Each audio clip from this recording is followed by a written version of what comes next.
Magandang umaga mga ka-happy hour. At narito ang mga balita para sa MBC TV Network News Update 9 AM edition.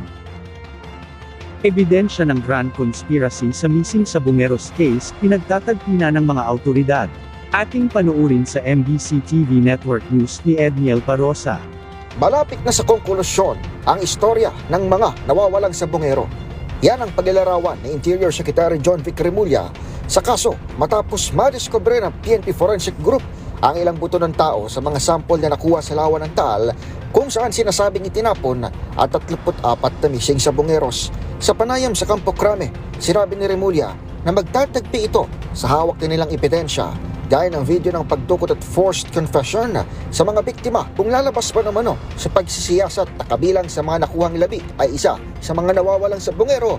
Mapatutunayan ang tinawag ni Remulla na Grand Conspiracy. May video tayo ng abduction, may video tayo ng forced confession.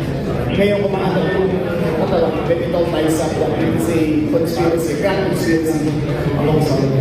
Hawak na rin umano ng Department of Justice sa pangunguna ng kapatid ni Secretary John Vic na si Secretary Boying ang listahan ng sinasabing Alpha Group members na isinumiti mismo na nagpakilalang whistleblower na si Julie Patidongan. Pero dadaan pa ito sa verification para masigurong makakasuhan ang mga inaakusahang may kinalaman sa pagligpit sa mga biktima.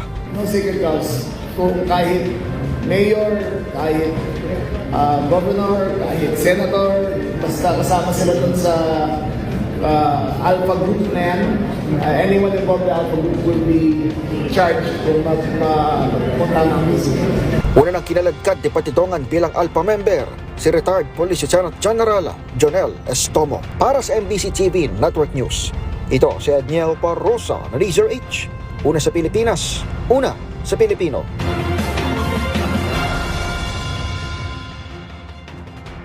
Sa Showbiz Spotted, Pretty Little Baby singer Connie Francis, pumanaw na sa edad na 87. Pumanaw na ang batikang Amerikanang mga awit na si Connie Francis sa edad na 87, ayon sa kumpirmasyon ng kanyang kaibigang si Ron Roberts nitong Huwebes, 2 linggo matapos siyang maospital dahil sa matinding pananakit at natamong matinding pain.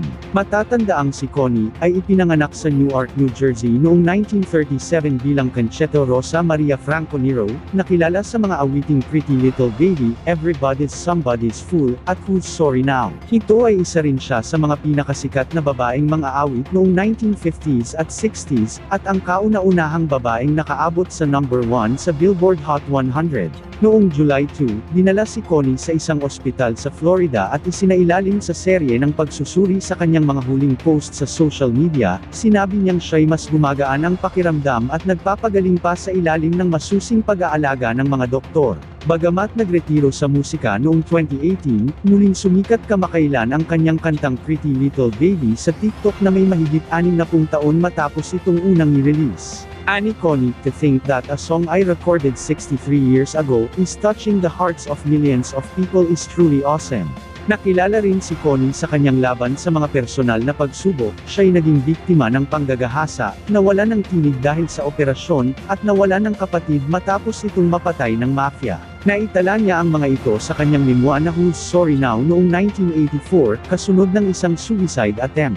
Pero sa kabila ng lahat, naging tagapagsalita siya para sa mga biktima ng karahasan, at nakipagtulungan sa Administrasyong Reagan para sa kampanya laban sa krimen. Samantala, kinikilala ngayon ang kanyang mga awitin na patuloy na nagbibigay inspirasyon, at inaalala bilang boses ng kanyang henerasyon. At yan ang mga balita para sa MBC TV Network News Update 9 AM edition. Abangan ang mga susunod na balitaan mamaya para sa 10 AM edition.